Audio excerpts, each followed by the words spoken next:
Hey everyone, sorry about that. I'm Is having it a little bit of traveling well? challenges here. Can you all hear me? Yes. First of all, I want to congratulate you on your historical win in Minnesota as the first woman and the first Asian American mayor for St. Paul. And I noticed that you were literally just sworn in when the ice surge happened, and Yeah. it's so many chaos. And we definitely thank you for your leadership in speaking up for our community. Would you be able to spend like 10 minutes to provide update on what's happening to our community, how we can support you? Yeah, no, thank you for the opportunity to be on with all of you. And thank you to APA Justice for hosting these meetings for us to gather and share important updates that contribute to how, that our, just how, locally and nationally, like all of our work is tied and impacted together. And so, I just really, there's so much that has happened here. I think just as you mentioned, 3 days into my administration, Nicole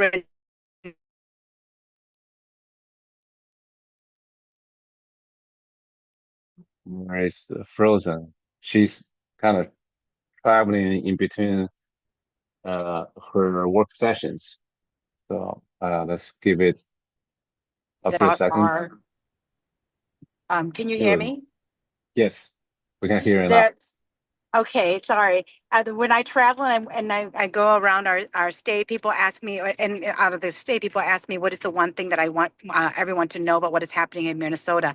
And I tell them that it is far worse than you see on the news. It is far worse than what you hear about what people are saying, is that we are watching case after case after case of residents, of citizens, of people who have all of their proper documentation being targeted, being forcibly removed out of their homes, having their constitutional rights violated.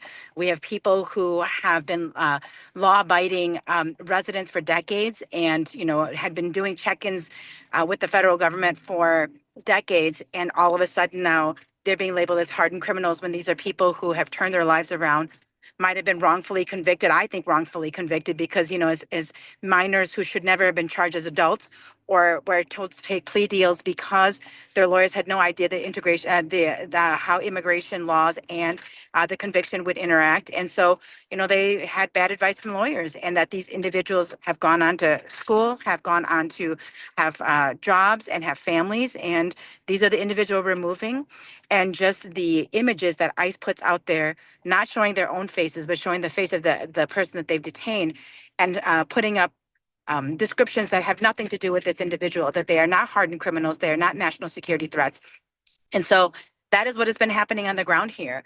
And I think that it is important for us to, like Minnesota is a very unique state in which we have a large Southeast Asian population. And our newest immigrants are are the Karen community, and they are asylum seekers. And their paperwork to be here is very different. We know that these ICE agents are undertrained, and they have no ability to actually look through the proper documentation to know that somebody is legally here and that somebody's going through an asylum process.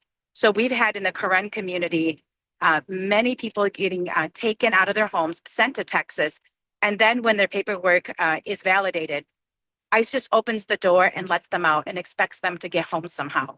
And so we've had to rely on networks across Texas, churches, places of worship to actually go and find our person and help them get back to Minnesota here. I mean, what we have been experiencing as a community is unheard of. And I think that maybe the last thing that I want to share is that there's been a lot of visibility since the shootings here.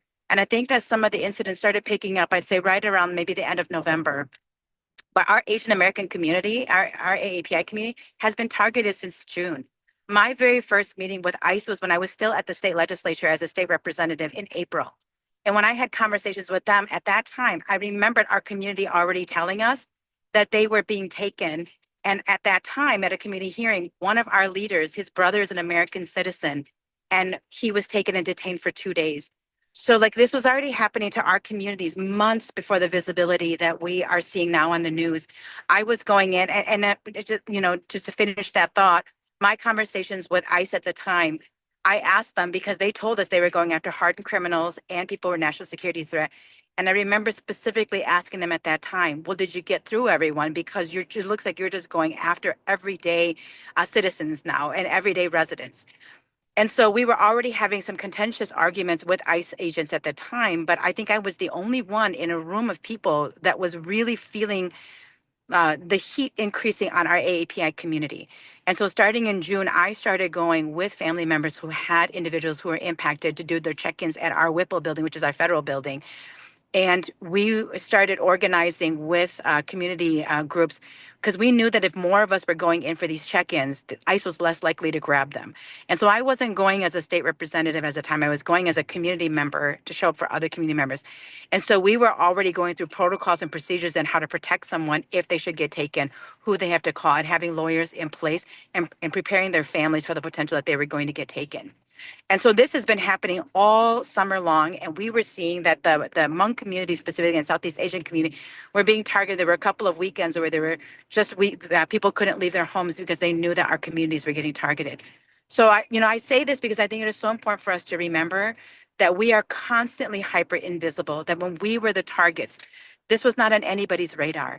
Nobody was organizing food drives and delivery pickups and like protecting our communities. Nobody was doing that because it was just targeting the Asian American communities. And when people were going out, and once the heat started increasing on our communities here and the temperature started rising, I mean, specifically, they were going door to door asking who the Asian neighbors were and where they lived. And like those types of things that are happening that we get so little visibility for the threat to our communities. So I just wanted to make sure that we all sort of understood and were centered in the fact of like our community has been targeted. The AAPI community has been targeted sooner. And this started ramping up for us earlier, way earlier in the year already. And it wasn't until it was happening to other communities and it was white people that were getting shot that there finally was the focus that was put on what was happening in our city and in our state. So I know I've said a lot. I wanted to also share, maybe just wrap it up by saying that, on a front of what we've been doing as a city. Our city council passed 3 ordinances that I signed into our statutes stating that ICE can't organize in our city properties. They cannot cover their face, and they have to have identifying badges so that we know who they are. We find a lot of confusion with our local police officers, and so we wanted to make sure that people knew that it was not our local officers that were enforcing federal immigration laws. And then we also have been organizing to help with our businesses and our small businesses because they're seeing businesses down 60 to 70%. So we've had private businesses come in and create a pool of funds that we could allocate out to our small businesses. We've also supported a number of lawsuits. And then, I mean, I've been subpoenaed by the federal government, and we're in ongoing litigation with them around some of these issues. And I would say that the last thing we were doing is also organizing with our community groups to figure out better responses when it comes to large gatherings and protests. How do we make sure that we keep our residents safe and people observing their constitutional rights in their doing their observing that they are protected in this process? So there's been a lot of work. There's so much more than this that we've been doing, but I just wanted to make sure to kind of keep it high level so that if anybody has questions, please feel free to ask. And my apologies for whipping through it kind of fast because I'm at my next event and I think I only have a few more minutes left. So I just wanted to make sure that you all kind of got a landscape of what's been happening here in St. Paul and in Minnesota. Thank you so much, Mayor Her, and I salute to you and so many of your community leaders for taking us so much and helping our community. I also heard about similar things, and Jeremy and I, we kind of help distribute some of the yellow whistles. As you can see my background, yellow whistles is the symbol for AP Justice and so many other groups. So thank you so much for your hard work there. Definitely, our community has been uh, targeted for a long while, and definitely there's a lot of work to be done. And let us know if there's anything we can do to support you. Thank you. And I skipped over one thing I think it's important maybe for other states that we know that they're just shifting their efforts right into other places and they haven't left Minnesota. But I will say that one thing that we did here while I was transitioning from being a legislator into being a mayor is that we actually work with our governor and our attorney general to have more clemency hearings because, we try to get a post-conviction relief bill here. I carried that for a number of years to have our new immigrant communities have their cases relooked at so that they could try to address, the convictions that they had. And we weren't able to get that passed. But what we were able to do this past year was to work with our governor and our attorney general to have more clemency hearings and to have more clemency reviews.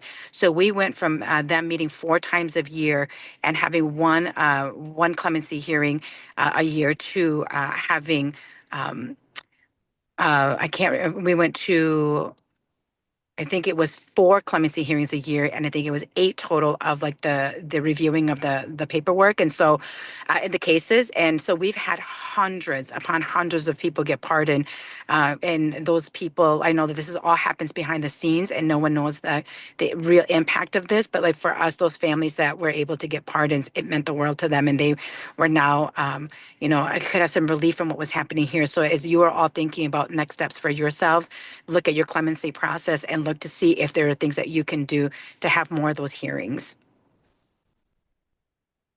It's a great idea. Definitely, yeah, that can help our community quite a bit. Definitely, we need to think about how we leverage that. Thank you again, Mayor Her. Thank We you. appreciate you. I saw Congresswoman May is on, and you can